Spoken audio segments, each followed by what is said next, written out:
A quiet evening settled over the Wisconsin woods. The last light faded from the sky beyond the trees. The cabin stood alone in a small clearing. Smoke rose from the chimney in a thin gray line. It disappeared into the darkening air above. The nearest neighbor lived more than a mile away. The road was little more than two ruts. Wagon wheels had worn them into the earth. Years of slow passage had deepened them. Inside the cabin, the air was warm. A fire burned low in the hearth. It had been tended carefully all evening. The flames had settled into a steady glow. Orange and gold light filled the room. It cast soft shadows across the log walls. The floor was packed dirt. Years of footsteps had smoothed it flat. The cabin was small by any measure, but it held everything a family needed. A wooden table stood near the center. Its surface was worn smooth by countless meals. Chairs surrounded it in different sizes. They were sturdy and built from local timber. Along one wall, a row of pegs held coats. A blue coat hung among them. It was faded at the elbows now. The brass buttons caught the firelight sometimes. They glowed when the flames flickered just right. Tallow candles added their own light. They were smaller and softer than the fire. The flames moved gently with each small draft. Someone had stuffed the gaps with moss. But the cold still found a way in. Tonight was not deep winter, though. The air outside was cool, but not bitter. The warmth inside felt earned and good. The family was gathered in the main room. It was an ordinary evening for them. The work of the day was finished now. A woman sat near the fire with mending. Her needle moved steadily through fabric. Her name was Caroline. She moved with quiet efficiency. A man sat across from her. He held a piece of wood in his hands. A small knife worked at it slowly. This was Charles. The children called him Pa. His hands knew the wood very well. They moved without much thought at all. A fiddle rested against the wall. He would play it later, perhaps. But not yet. For now the quiet was enough. Children moved through the room slowly. They were growing tired, but not admitting it. A small girl sat near the hearth. She watched the fire with careful attention. Her name was Laura. She was perhaps 4 years old, perhaps 5. The exact year mattered less than the feeling. The warmth of the room surrounded her. The safety of family filled the space. This was home. This was peace. There were others in the room as well. A man sat slightly apart from the rest. He was thinner than Charles. His face was pale. He watched the flames with patient eyes. His name was James. He was one of the brothers. Another man stood near the window. He looked out at nothing in particular. His name was Hyram. He was younger than James. There was a stillness about him. He had learned to be quiet. The fire crackled softly. The candles flickered. Outside, the wind moved through the trees. It made a sound like breathing, steady and slow. The cabin settled into evening quiet. The wood creaked gently. The needle passed through fabric. The knife shaped the wood. The breathing of the family filled the room. This was the world they had built. A small circle of warmth. The woods outside were vast and dark. The world inside was warm and lit. The family held it together. Laura watched her uncles without seeming to. She noticed that James sat very still. He did not move like her father moved. There was something careful about him. She noticed these things. She filed them away in her mind. The evening continued in its quiet way. Charles picked up the fiddle eventually. He played a tune that everyone knew. It was slow and gentle. It filled the cabin without demanding anything. The children grew drowsy. The fire burned lower. The candles were replaced with fresh ones. This was the small ritual of the evening, keeping light in a world where darkness came early. Outside, the stars emerged one by one. They filled the sky with distant light, more stars than anyone in a city could imagine. The woods stood silent around the cabin. The trees were black against the deepening blue. An owl called somewhere in the distance. A branch creaked in the wind. These were the sounds of that world. A world before electricity, before engines, before the constant noise of modern life. Inside the family was together. They were warm. They were safe enough for now, safe enough to rest, safe enough to let the day end. The morning came slowly. It came the way mornings came on the frontier, cold and full of work that needed doing. Someone rose before the others. They moved quietly through the dark cabin. The fire had burned down to embers. This was the first task of every day. Without the fire, the cabin stayed cold. Without warmth, Nothing else could happen. The process was familiar and precise. Small pieces of kindling first, dry wood that would catch quickly, a gentle breath to encourage the heat. The first small flames appeared. They were tentative and fragile. Then slightly larger pieces of wood, each one given time to catch. The fire grew slowly. It built from almost nothing. Soon it could warm the room. The cabin began to warm. Gray light filtered through the shutters. It was pale and thin, not yet strong enough to see by, but enough to know the night was ending. The shapes of furniture emerged. The sleeping forms of children became visible. They were near the hearth where warmth gathered. The cabin was coming alive. It happened the same way every morning. Caroline moved to the cooking area. Breakfast would be simple. It was always simple. Cornmeal mush was cooking over the fire. The familiar smell filled the cabin. It signaled that the day had begun. Charles pulled on his boots. He prepared to go outside. The animals needed tending. They did not care that morning was cold.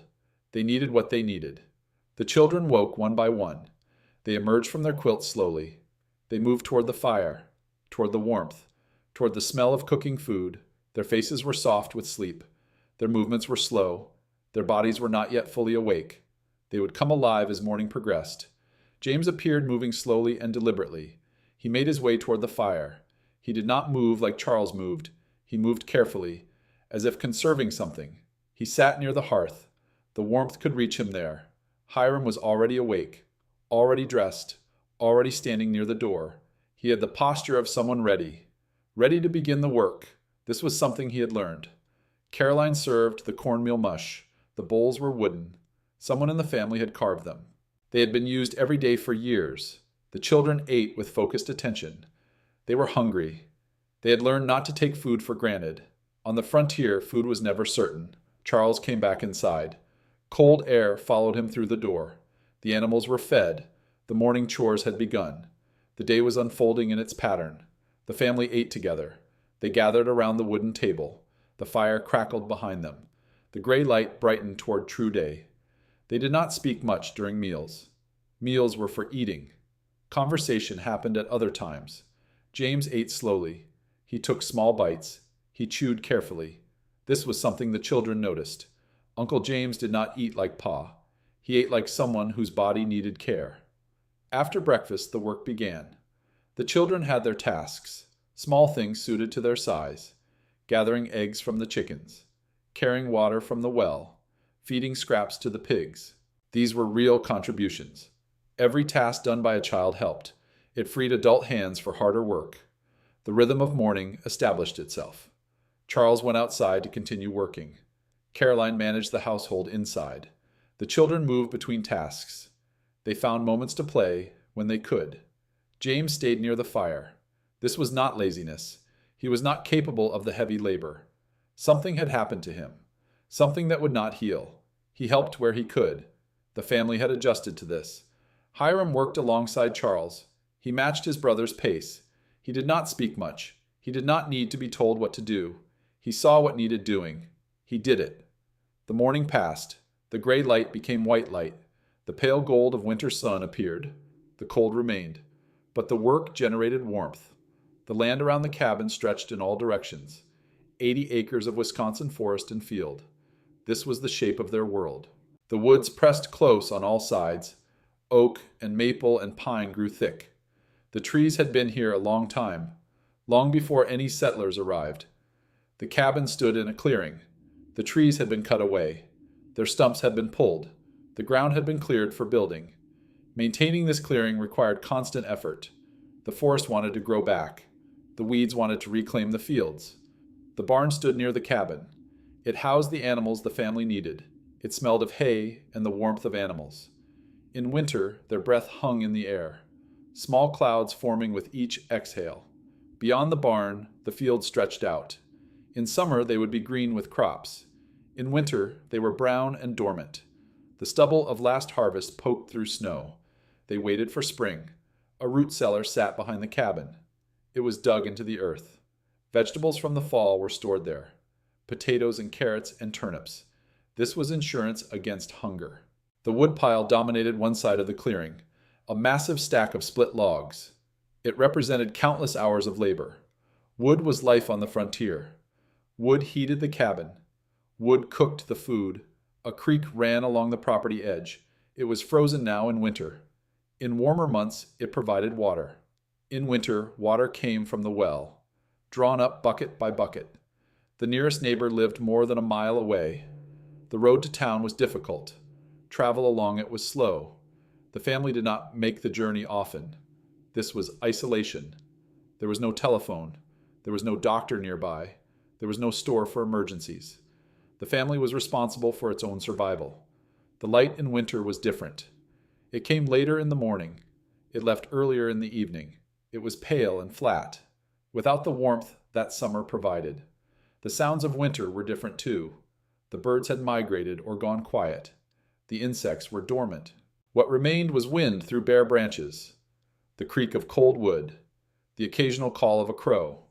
This was the world the family knew. It was not easy. It was not comfortable. But it was their world, the only world they had. The story of the family began long ago. It began in motion, the way so many frontier stories did. Lansford Whiting Ingalls was born in 1812. He was born in the hill country of New York. The land there was quiet and forested. It stretched toward the Great Lakes. He grew up learning farm work. He learned it through years of doing, the same tasks over and over, until they became as natural as breathing. He learned to read the weather. He learned to judge soil by its feel. He learned that land would give enough, if you worked it honestly. He married a woman named Laura Louise. Together they began building a life. Together they began raising a family. They had 10 children. That number meant something different then. Infant mortality was common. Having 10 children was arithmetic. You needed that many to be sure. Some would survive to adulthood. The sons were Peter and Charles, James and Hyram and George. The daughters were Lydia and Polly, Dosia and Ruby. One infant did not survive. They were not wealthy. They were not desperately poor either. They were simply ordinary. A family like thousands of others. The pattern of their lives was movement. They moved from place to place. They cleared land. They built. They planted. They harvested. Then they moved again. New York to Illinois. Illinois to Wisconsin. Each move carried hope. Hope that the next place would hold. Hope that they could finally stop moving. By the mid-1850s, they settled. 80 acres along the Oconomowoc River, Jefferson County, Wisconsin. It was wooded country, good timber, cold winters. The children grew up in this rhythm. They learned to work before they could read. They learned that survival required everyone. There was no room for idleness. The brothers grew up together. 5 boys in a household that moved. They learned to work alongside each other. The work required more hands than one. Peter was the eldest. Charles came next. Then James, steady and quiet. Then Hyram. Then George, the youngest. 15 years separated Peter from George. They learned to handle animals. They learned to read weather. They learned to cut wood and carry water. They learned that the frontier did not care. The work needed doing regardless. The bonds between brothers formed through work, through shared meals, through shared sleeping space. They knew each other deeply. They would carry those bonds forward.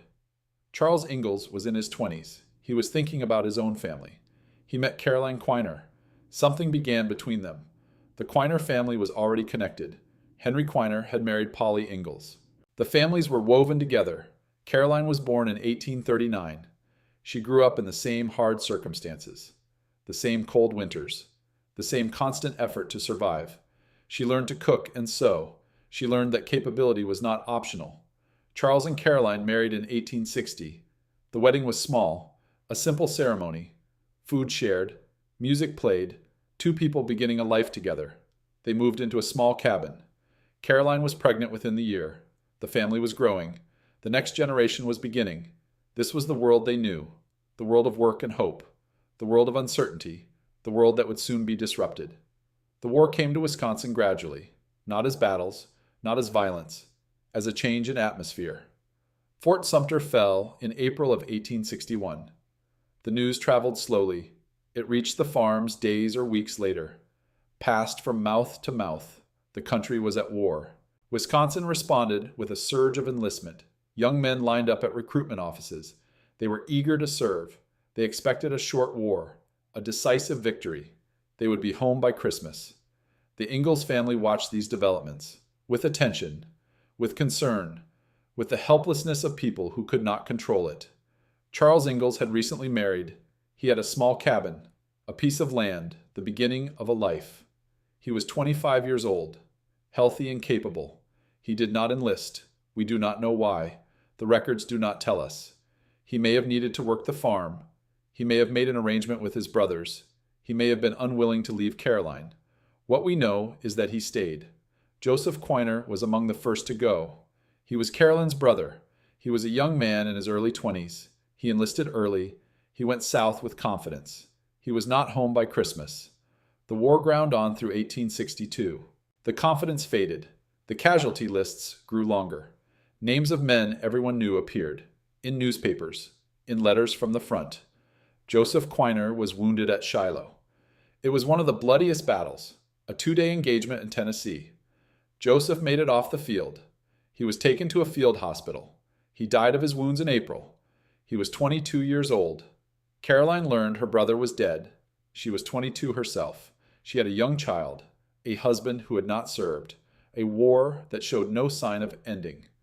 Whatever she felt, she kept private. She continued the work. She cared for the baby. She tended the fire. She did what needed doing. The death was not an abstraction. It was a face they knew, a voice they had heard, a kitchen chair where someone used to sit. It was a reminder. The war was happening to them. The war continued through 63, through 64. The enthusiasm faded. Something harder replaced it. The Union moved to drafts. They offered cash payments for enlistment. The Ingalls brothers watched all of this. Peter had his own family now. Charles had Caroline and the children. But James and Hyram were still watching, still waiting. James was 21 in 1864. Hyram was 16. The war had defined their adolescence. They had grown up hearing about it, reading about it, absorbing the atmosphere of it. Something shifted as 64 turned to 65. The war was clearly ending, but it was not ended yet. James and Hyram made a decision. They would go. We do not know what prompted them. We only know that in January of 65, they decided to enlist. They left the family behind. They traveled together. They crossed the landscape of their home. They headed toward Lake City, Minnesota. A regiment was being formed there. The road led across Lake Pepin, a wide stretch of the Mississippi. In January, the crossing took courage. They arrived at the recruitment office. The office was small, probably crowded with other young men. James enlisted honestly. He was 21, of legal age, physically capable. Hyram was 16 years old. He told the recruiter he was 19. The recruiter believed him, or chose not to look closely. The lie went into the records. They were assigned to Company E, 1st Minnesota Heavy Artillery. They were soldiers now. Whatever came next, they would face together. The regiment assembled at St. Paul, late January and early February. The 1st Minnesota Heavy Artillery.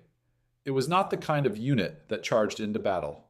Heavy artillery regiments served differently. They manned the large guns.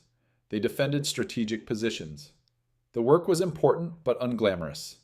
James and Hyram trained with the regiment. They learned to handle the artillery pieces. They learned the routines of military life, the schedules and formations and protocols. In late February, orders came.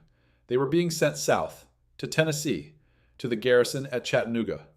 Chattanooga was a strategic rail hub. Both armies had fought over it. The city sat in a valley, surrounded by mountains. The Tennessee River curved through it. By 1865, it was firmly Union. The heavy artillery regiment's job was simple: make sure it stayed that way. James and Hyram traveled south, by rail where rail existed, by other means where it did not. The journey took them through scarred landscapes, country marked by years of war. They arrived in Chattanooga, late February or early March. The war had perhaps 6 weeks left, though no one knew that yet. The days in Chattanooga settled into routine. The garrison woke early, before dawn. The bugle call came first. The barracks were long wooden structures. Men slept in rows. The air smelled of wood smoke and sweat. In winter, the barracks were cold. In summer, they would be stifling. Breakfast was served in a mess hall. food prepared in large quantities, eaten quickly, coffee when available, bread or hardtack, salt pork. After breakfast, the work began. The artillery pieces required constant maintenance. The men drilled regularly, practicing loading and aiming, until the movements became automatic. James learned to work the guns. The equipment was heavy, heavier than anything on the farm. He learned to follow commands, to take his place in the sequence. Hyram learned the same things. He was young, younger than most around him, but he had grown up doing hard labor. He did not complain. He did not draw attention to himself. He simply did what was required.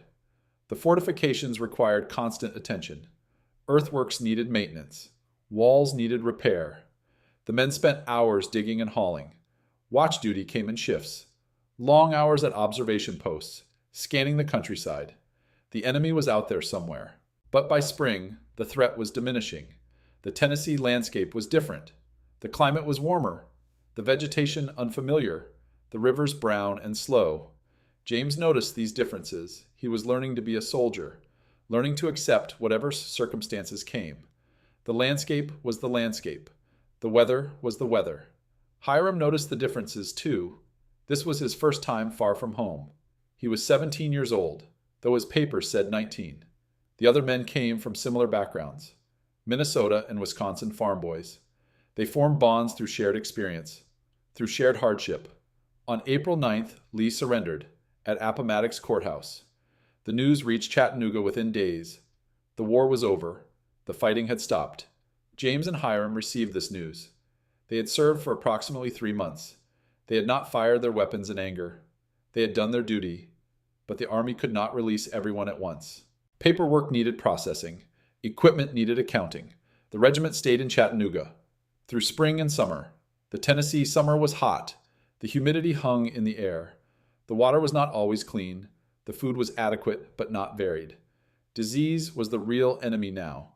The invisible threats in contaminated water, in inadequate food, in crowded quarters. Men got sick. Some recovered. Some did not. The regiment lost 87 men, not in battle, from disease, from the conditions of camp life. James began to feel unwell. The symptoms were internal. Weakness. Discomfort. Something had changed inside him. Something damaged by the water, or the food, or the conditions. He said little about it. He continued the work. He stood his watches. But something had shifted. Something fundamental. Hyram remained apparently healthier. The same conditions did not affect him the same way. He was young. Youth sometimes provided resilience. The summer passed. The paperwork ground through slowly. Finally, in September, orders came. Company E was to be mustered out. The men could go home. The regiment traveled to Nashville. On September 27th, they received discharge papers. They were civilians again, free to return to their lives. They began the journey home. North through recovering country, the landscape showed marks of war, but also signs of rebuilding, life returning to damaged places. The journey took days or weeks. Rail lines carried them part of the way, riverboats further. Walking covered the remaining distances. They arrived in Wisconsin in autumn. The leaves were changing color, the familiar beauty of a Wisconsin fall. The family was there to receive them. The homecoming was probably quiet. There were no parades, no ceremonies for garrison soldiers. There was simply return. James came home thin and pale. The family could see it, in how he moved, in the careful way he held himself, in the tiredness in his eyes. They said he was sick ever since he came out of the war. Those words tell the essential truth. He had given something. He had received something back, something he had not asked for. Hyram came home apparently healthier, without visible signs of illness. But he had been 16 when he left, 17 when he returned. The year had changed him, in ways that did not show as clearly. The family absorbed them back. There were no long discussions, no processing of trauma. There was simply return, and the resumption of work, and the slow passage of days. The war was over. The brothers were home. Whatever they carried quietly. George Ingalls was 13 when the war ended. He had spent the war years in suspension, too young to participate, old enough to understand something enormous was happening. He watched his older brothers go. He watched the community change. He absorbed the grief and pride. He waited without knowing what he waited for. After the war, George grew up. He developed a restlessness. The family called it wildness. He was not dangerous, just possessed of an energy that farm life could not contain. He moved through the world quickly. He laughed louder than necessary. He took risks others avoided. He worked on a ferry for a time, crossing Lake Pepin, the beautiful wide stretch of the Mississippi. The work was steady, physical. The lake was different in every weather, calm and glassy on still mornings, choppy when the wind came up, frozen solid in deep winter. George learned the lake through daily experience, the same route traveled over and over. He married a woman named Julia Bard in 1876. They built a life together, steadily, without drama. Years later, a story circulated that George had served in the war, that he had been a drummer boy, that his wildness came from combat. It was a good story. It explained something that needed explaining. The war provided a narrative, a boy who had seen things, who had earned his wildness through sacrifice. The story does not match the records. George was too young to have served. 10 when Sumter fell. 13 when the war ended. No verified service record exists. This is not unusual. Family stories travel through decades. They change shape as they go. Details migrate from one person to another. Emotional truth finds its vessel. George died in 1901, 1 year before his brother Charles. He was 50 years old. The records that preserve him are sparse. A marriage certificate, a death record, the fragments ordinary lives leave behind. He was not famous. He did not become a character in books. His story stayed within the family, remembered by those who knew him, gradually fading as those people passed. The blue coat on the peg in the cabin, with the brass buttons. It may have been his, or may have been someone else's. Army coats were passed around, useful garments serving practical purposes. The children saw him in that coat. They absorbed the impression. Uncle George the soldier, the wild one. This impression stayed with them. Laura was among those children. What she saw and understood would shape books that millions would read. But that writing was decades away. For now, George was simply one brother, living his life in the borderlands, working on the ferry, building a household with Julia, growing older, carrying whatever he carried. The cabin filled with family on certain evenings, gatherings that brought the scattered clan together. Charles played the fiddle. The music filled the small space. The tunes were familiar, songs passed down through generations. Caroline sat near the fire, her hands busy with mending. Even on evenings meant for rest, there was work that could be done. The children gathered near the hearth, drawn to warmth and light and the feeling of safety. James sat in his usual place, the chair near the fire, where warmth reached him most directly. The family had grown accustomed to his presence, to the way he moved carefully, to the patience he brought. Hyram was there too, quieter than the others, standing or sitting slightly apart, watching the room, the habit of alertness. George appeared with his restless energy, his voice louder than the room required, his movements quicker than the evening suggested. He wore the blue coat sometimes. The children noticed. The evening unfolded in its rhythm. Conversation moved from topic to topic, without urgency. The weather, the crops, the news from town. The fire burned steadily. The candles flickered in their holders. Outside, the Wisconsin night was cold, the stars visible through the trees. Laura watched her uncles. She noticed that James sat very still, that there was something careful about him. She noticed that Hyram stood apart, that George laughed too loud. She asked questions sometimes, the way children ask questions. The adults answered simply, with just enough truth, without overwhelming. Pa told her James had been sick. Pa told her George had been a drummer boy. These answers became how Laura understood. They became the stories she carried forward. The evening continued. The fiddle played. The fire burned. The family sat together. This was what survival looked like. Not just physical survival, emotional survival too. James sat by the fire. He had given something to his country. He received something back. He carried it quietly, without asking for recognition. Hyram stood near the door. He had been 16 when he went, 17 when he came back. He carried his own history. George moved through the room. Whatever drove his energy, It was part of who he was. The family accepted it. The children grew tired. Their eyes grew heavy. One by one they drifted toward sleep. The fiddle played more softly, the music becoming a lullaby. The fire burned lower. The adults' voices became murmurs. This was the world Laura would remember, the world she would carry for decades, the world she would try to capture in words. The evening ended gradually. The gathering slowly dispersed. The fire was banked. The candles extinguished. The darkness settled over the room. The children were already asleep. The adults moved quietly. Tomorrow, the work would begin again. But for now, there was rest. The cabin stood alone in its clearing, surrounded by the vast Wisconsin woods. Inside, the family slept, their breathing steady and slow.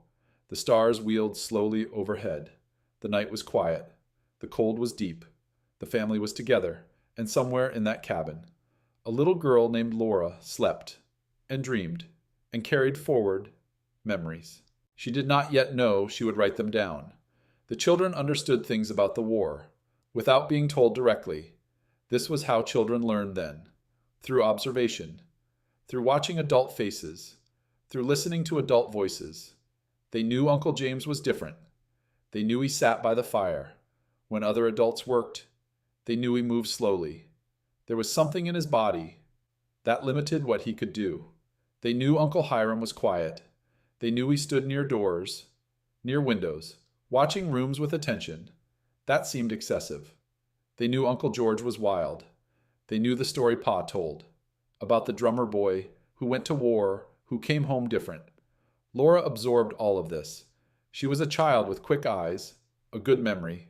She filed things away, without knowing what she would do with them. She remembered asking James a question. If he was wild like Uncle George, he answered her, pretty tame. 3 words. A small, self-deprecating response. That told her something true, about the contrast between them. She remembered those words. She carried them forward. The children learned family history in fragments, through overheard conversations, through observed moments, through gaps and silences. They learned certain topics were not discussed. Certain questions received deflecting answers. Certain aspects remained mysterious. They learned the war had happened, that it had taken some people away, changed others.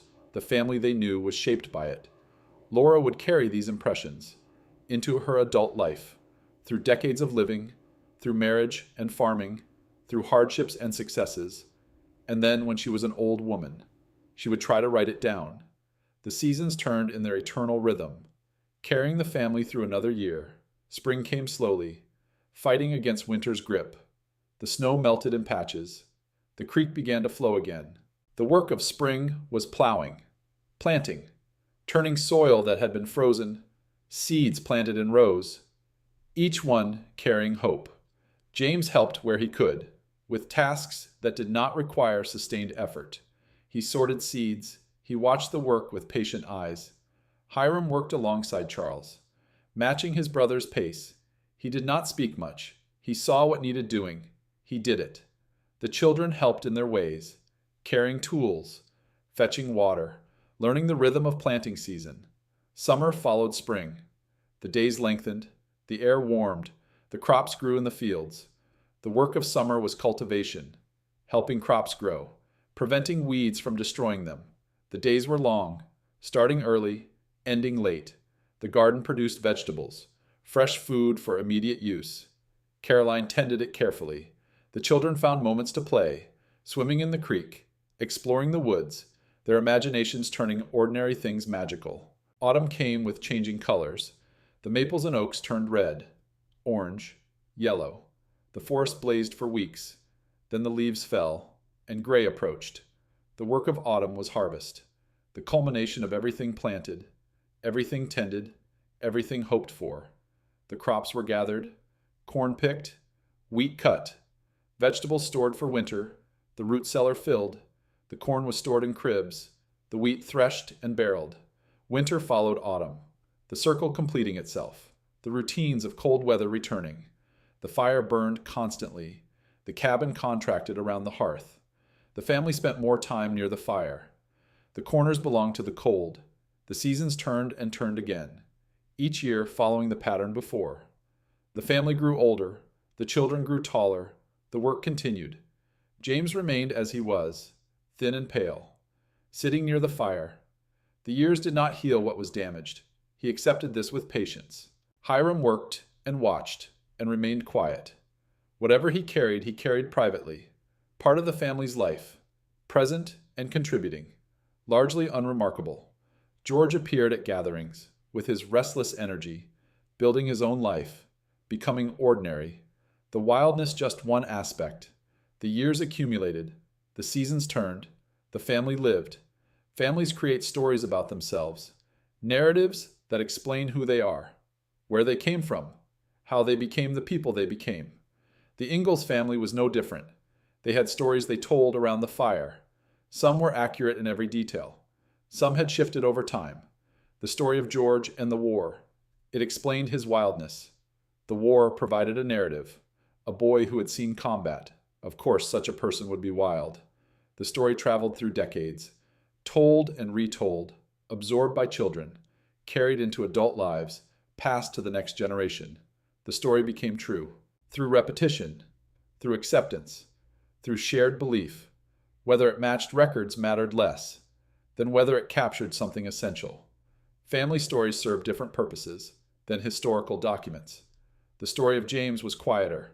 He had actually served, actually been to Tennessee, actually come home changed. But his story was not dramatic. No charges across battlefields, no facing enemy fire, just standing watch, maintaining equipment, getting sick from bad water, carrying consequences for the rest of his life. There was no drama in that story, no heroism easily narrated, just endurance. Quiet continuation under difficulty. Not the kind of story told around fires. The family knew James was sick. They knew it connected to his service. But they did not make it into a story. The way they made George's wildness. Hiram's story was quieter still. He had served alongside James, but came home without visible markers. His service became almost invisible, overshadowed by George's story and James's illness.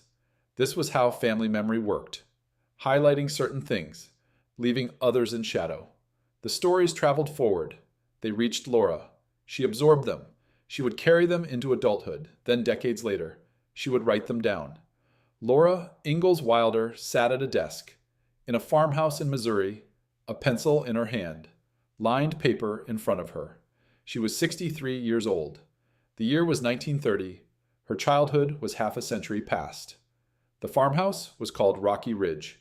She and Almanzo had built it over years. It was comfortable, more comfortable than the cabins she grew up in. She wrote in pencil, because pencil could be erased. The words were not always right. Turning memory into language required revision. Her daughter Rose encouraged her. Rose was a successful writer herself. She believed her mother's memories had value. Laura was not certain. She remembered vividly, but turning memories into words. That was different. That required skills she was learning. She began with Pioneer Girl, an autobiography, a straightforward account, from earliest memory to young adulthood. The writing was slow. Memory did not give up its treasures easily. Some things came back with perfect clarity. Others were fragmentary, pieces she could not quite complete. She wrote about the Wisconsin woods, about the cabin, about Pa playing the fiddle, about Ma managing the household. She wrote about her uncles, Uncle George wild and restless, the blue army coat, the story about being a drummer boy. She wrote about Uncle James, too, though less. He was quieter in her memory, sitting by the fire with patience. She remembered asking him a question, if he was wild like Uncle George. She remembered his answer. Pretty tame. The phrase stayed with her. Across 60 years. She wrote it down. Preserving it in the manuscript. The manuscript grew over months. Rose read it and suggested changes. Laura revised and expanded. The process was collaborative. The manuscript that emerged was honest, but selective. She wrote what she remembered. She shaped what she remembered, choosing which details to emphasize, which to leave in shadow. This was not dishonesty. It was the ordinary process of turning life into literature, the inevitable selection all writing requires. Some things did not fit. The full weight of James's illness, the complicated questions about Charles, the fact that George's service could not be verified. These stayed outside the frame. The books that emerged became beloved. Little House in the Big Woods, published in 1932. A children's book, the first of 9. The books found readers who loved them. The Great Depression was grinding, reducing millions to impossible circumstances. Laura's books told a different story. A story about hardship and survival, about families holding together, about warmth created against cold. It was medicine for readers who needed it. The books sold and sold, read aloud in classrooms, at bedsides, passed from parent to child. The family Laura described became real. To millions who had never seen a frontier cabin or heard a prairie wind, the selection she made became permanent. Uncle George became the wild drummer boy. Uncle James became a quiet presence, barely mentioned, his illness largely invisible. This was what writing did, what stories did. Laura had done her best to capture truth as she understood it. The truth was partial, selective, shaped by needs, but it was not false. The original manuscript stayed in a drawer, containing things the books did not. Harder details, less comfortable truths, waiting, known to family and scholars, but not to the public. James's 3 words were there, pretty tame, preserved but not published. Part of the record, but not part of the story the world knew. The archives hold what remains. The documentary traces that survived. James's name appears in a muster roll. Company E, 1st Minnesota Heavy Artillery, enlisted January 1865, Lake City, Minnesota. Discharged September 1865, Nashville. The records preserve basic facts, dates and places that can be verified. They do not capture the cost, the illness, the damage, the decades of living within limitations. Family accounts fill in some gaps. Thin and pale, sick ever since he came out. Not official documents, cannot be verified like muster rolls, but preserving a different kind of truth. Hyram's name appears in the same roll, same company, same regiment. His age listed as 19. He was 16. The lie permanent in the records. George's name does not appear. The drummer boy cannot be verified. He was too young. 10 when Sumter fell. 13 when the war ended. This does not make the family story false. It means family memory works differently than historical documentation. Truth is more complicated than any single source captures. Laura's name appears in records too. Census documents, marriage records, property deeds, but the most significant record was the books she wrote, the version of her family she gave the world. The scholarly work came later, the Pioneer Girl Project. Researchers examining archives, comparing documents. They traced the real brothers through muster rolls, census records. They compared published accounts to original manuscripts. They noted discrepancies and alignments, building a fuller picture than any single source provided. The work was careful and respectful, neither condemning Laura nor pretending selections did not exist. Understanding that family memory and historical accuracy are different things. Both have value. The relationship between them is complex.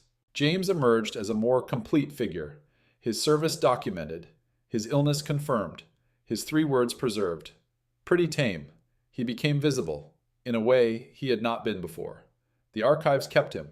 They keep everyone, if you know where to look. The cabin settled into deep night quiet, the hours when everyone had surrendered to sleep. The fire had burned down to embers, glowing orange in the darkness, providing just enough light to see shapes of furniture, forms of sleeping bodies. The warmth radiated from the dying fire, weaker than earlier, but still enough, still making the difference. Between comfort and cold, the candles had been extinguished hours ago. The darkness was not absolute, softened by ember glow, shaped by faint starlight, through gaps in the shutters. The family slept, children on pallets near the fire, their breathing slow and steady, adults in their own spaces, the exhaustion of work overcome. James slept near the fire, his thin frame covered with quilts, his breathing steady, the particular steadiness of someone whose body had learned to rest, even when rest did not fully restore. Hyram slept somewhere in the cabin, his alertness relaxed, the vulnerability sleep imposes, even on the most watchful. The cabin itself seemed to sleep, the logs settling with small creaks, the structure contracting around its warmth. Familiar sounds, sounds that meant home and safety. Outside, the night was vast, cold, full of stars, more points of light than anyone in a city could imagine. The stars wheeled slowly overhead, ancient patterns, the same people had watched for thousands of years, the same that would continue. Long after this cabin crumbled, the woods stood silent around the clearing, trees black against the star-filled sky, branches bare in winter. Reaching upward, an owl called somewhere, its voice carrying across cold air, a sound of hunting and watching, and the life that went on in night. The snow reflected starlight, making the landscape brighter, white expanse stretching to tree line. By morning, it would be smooth again, ready to record new movements. The cold was deep, the kind modern people rarely experience. Pressing against the cabin, finding every gap, the fire the only defense, the circle of warmth the only thing, making human life possible here. The family slept within that circle, their bodies generating heat, their presence contributing warmth. This was how frontier families survived: fire and shelter, and being together. The night continued toward morning. Stars moved in their paths. The fire burned lower. The embers faded. The darkness deepened. Someone would wake before dawn, rise in cold darkness, tend the fire back to life, begin the process allowing another day. But for now, there was only rest. The family slept. The cabin held. The fire glowed. The night continued.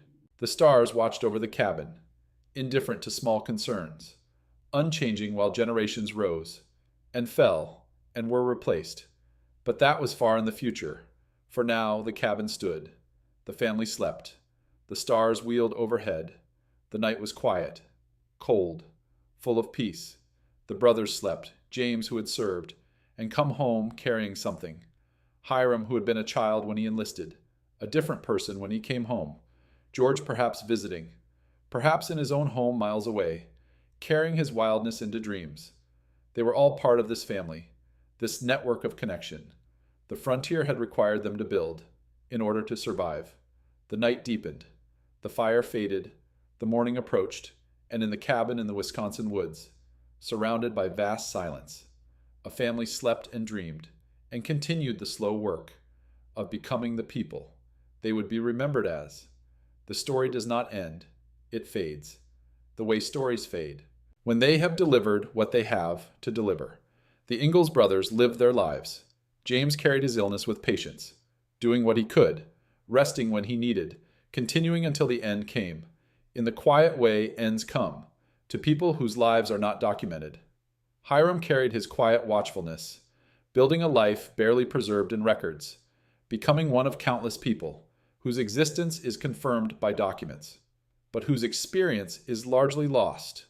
George carried his wildness through decades, working and marrying, growing older, the energy gradually giving way to whatever comes when the body cannot sustain, what the spirit demands. They are all gone now. The brothers, the sisters, the parents, the children who grew up in the cabin. The generations that knew them personally have passed. Those who remain know them only through records, through stories, through books one family member wrote. Laura is gone too. She died in her sleep. February 1957, 3 days after her 90th birthday. In the farmhouse at Rocky Ridge, she had answered fan letters by hand, until the end. Welcomed strangers who drove to her door, wanting to meet the woman whose books had given them something they could not quite name. She held the memories she carried for 9 decades, wrote down the ones she chose, left the others in the drawer. The books remain, the versions of the family she created. Continue finding readers, children discovering them for the first time, adults returning for comfort. The archives remain too: muster rolls, census records, manuscript fragments, preserving what the books do not capture. James remains in those archives, his 3 words preserved, pretty tame, waiting for anyone who wants to find them.